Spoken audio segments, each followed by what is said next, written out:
நம்முடைய முதலமைச்சர் என்பதையும் கூறி மீண்டும் ஒரு முறை தாளமுத்து நடராசன்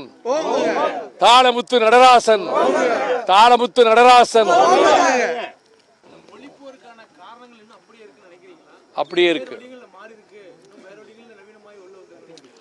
அப்பொழுது இவ்வளவு தைரியம் இல்லை அவங்களுக்கு.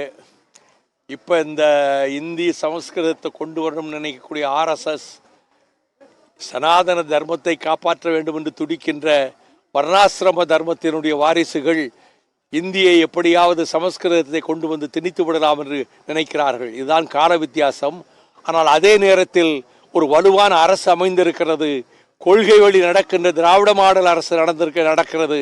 ஆகையினாலே அவர்களுடைய கனவு பகல் கனவாகவே முடியும். ஒருபோதும் இங்கே எண்ணற்றவர்கள் துப்பாக்கிச் சூட்டிலே மடிந்திருக்கிறார்கள். அவர்கள் சிந்திய ரத்தமெல்லாம் வீண் போகாது.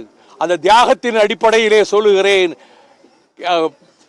வர்ணாசிரம தர்மத்தை கொண்டு வர வேண்டும் என்று பாரதிய ஜனதாவும் RSSம் என்ன முயற்சித்தாலும் இது திராவிட பூமி.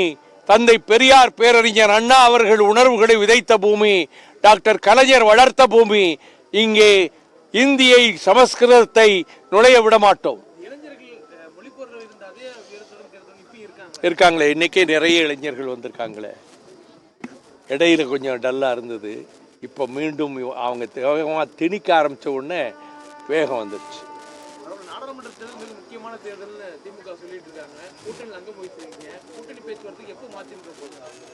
அது அவங்க எப்போ அழைக்கிறாங்களோ அப்போ போவோம். அதான் அவங்களுக்கு வந்திருக்கு, அவங்களுக்கு அழைப்பு வந்திருக்கு. வந்திருந்தா தான் பேப்பரில் வரும்ல.